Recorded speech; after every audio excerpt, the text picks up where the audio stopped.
We're not supposed to be regulated all the time. I was watching a video recently from one of my favorite autistic creators about meltdowns and how they serve a purpose. Dysregulation also serves a neurobiological purpose. Right now, I know the trend is sort of around stay regulated, get regulated.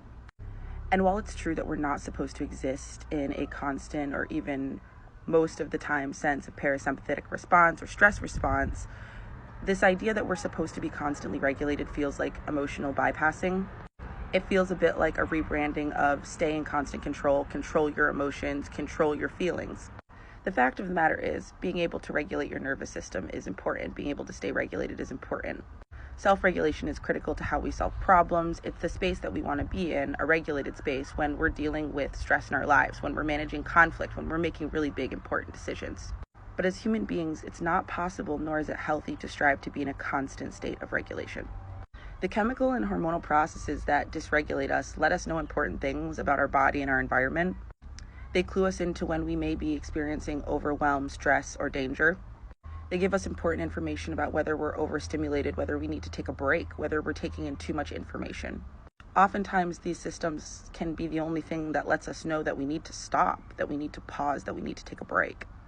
The problem is that in our current economic structure and in our social and relational systems, we don't have any infrastructure to support dysregulation.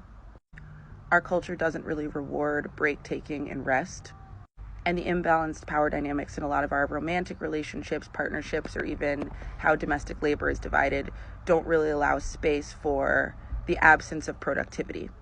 So we see states of dysregulation as an enemy to that productivity, as an enemy to partnership, as an enemy to connection, and as, frankly, dangerous for our ability to exist in the world.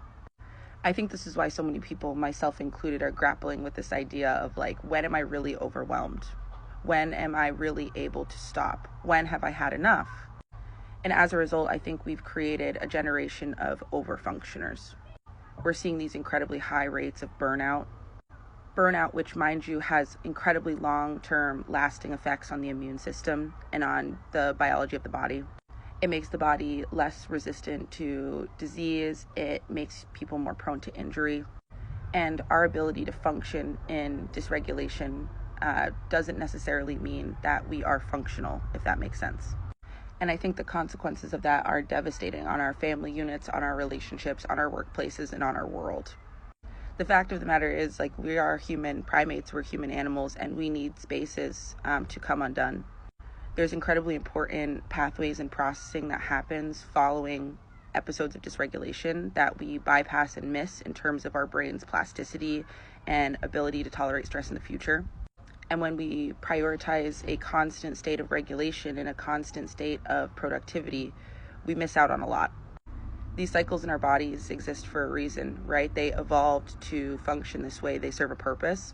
And I think it's really worth interrogating why and how we have collectively decided to prioritize one part of a system and not the other, and who benefits from that prioritization.